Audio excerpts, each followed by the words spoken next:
ထိတ်တဲနေကြတယောက်ဖြစ်ဖို့ကအလွတ်ကိုခက်ခဲတာပါခလေးသက်သာအရွယ်ကလေးကစတင်လေ့ကျင့်ခဲ့ရပြီးပထမဆုံးအခြေခံအဆင့်အနေနဲ့တိတ်တဆိတ်လက်ချောက်တဲ့နီးကိုစတင်လေ့ကျင့်ရပါတယ်အကယ်၍သူဟာကိုဖော်လက်ချောက်နေရင်မတော်တဆအတန်ထွက်ပြီးပါကစောက်ကြည့်နေတဲ့ဆရာကြီးကသူ့ရဲ့ခြေဝါးကိုတွေးထွက်အောင်ရန်တိုက်ပါတယ်ခြေထောက်ကသူ့ရဲ့နဲ့ပြစ်နေပြီမဲ့ကလေးကတပ်ပတ်ထားတဲ့လမ်းစုံတွေကိုရှောက်ရပါညဘက်အချိန်ရောက်ချိန်မှာတော့ကလေးကခြေဝါးတွေနာကျင်လုံးတာကြောင့်အိပ်မပျော်နိုင်တော့တဲ့အထိဖြစ်နေပြီမဲ့အတန်တော့မထွက်ရဲပါဘူးဒီချိန်မှာသူ့ကျမလေးက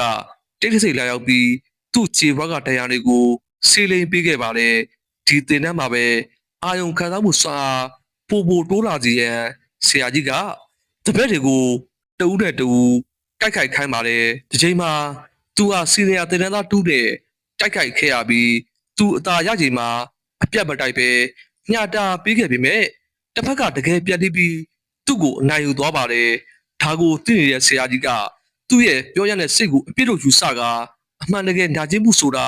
ဘယ်လိုမျိုးလဲဆိုတာကိုသူ့ကိုပညာပေးခဲ့ပါတယ်သူဟာတေလူမျိုးပါဒဏ်ရာတွေနဲ့တညတာဖြတ်တန်းခဲ့ရပေမဲ့သူ့ရဲ့ခိုင်မာတဲ့စိတ်ဆွမ်းအားကြောင့်အသက်တော်မတည်ခဲ့ပါဘူးနောက်နေ့မနက်မှာ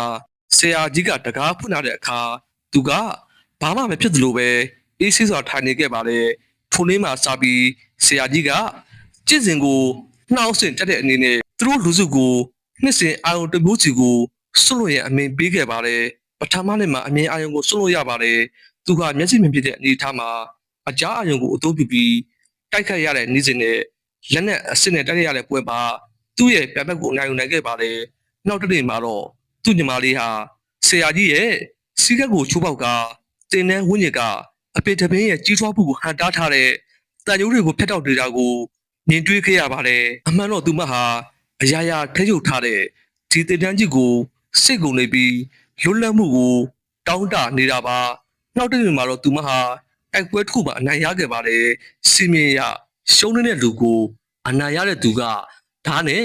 မျက်နှာကိုချစ်ပြီးအပြည့်ပေးရမှာဖြစ်ပေမဲ့သူမကငင်းဆန်ခဲ့ပါတယ်အကျိုးရလဒ်ကတော့သူမမျက်နှာဟာ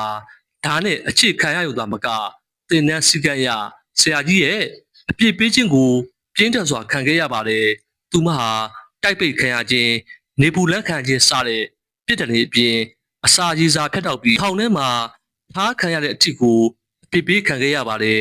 ဒီချိန်မှာတော့အကိုဖြစ်သူကမောက်တူမောက်အနေထားနဲ့မသေးယုံရေလာတိုက်ခဲ့ကနောက်တစ်ခါတင်းတဲ့စီကံကိုမဖောက်ပြတ်ဖို့ပါကြားခဲ့ပါတယ်သူမတောင်ကလွတ်ပြီးမကြမီမိုးတဲထန်စွာရတဲ့ညတစ်ကြမှာတင်းတန်းကျောင်းကနေထွက်ပြေးသွားပါတယ်သူကဒါကိုသိလိုက်လို့နောက်ကလိုက်ပြီးဟန်တားခဲ့ပေမဲ့ကောင်မလေးကပြန်လိုက်ဖို့ငင်းဆိုပြီးသူ့ကိုပါအတူထွက်ပြေးမယ်လို့ပြောနေလို့ငင်းလိုက်ရပါတယ်သူကနေကြတယောက်ဖြစ်ဖို့အချိန်လုံးနေလို့ပါကန်ဆိုးစွာလည်းပဲ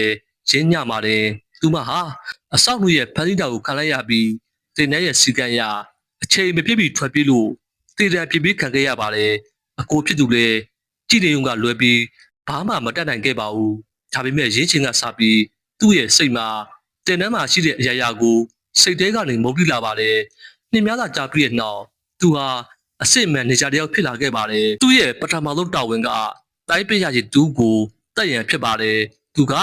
ထိုပညာရှင်ရဲ့လေပင်ကိုဓာတ်နဲ့ထိုးနိုင်ခဲ့တော့လေအသက်ပြင်းလာတဲ့သူကသူ့ရဲ့ကိုဆွဲကန်ပြီးနိုင်ရန်နဲ့စောက်ပစ်ခဲ့ပါတယ်ပြင်းထန်တဲ့ရိုက်ချက်ကြောင့်နင်ဂျာဟာ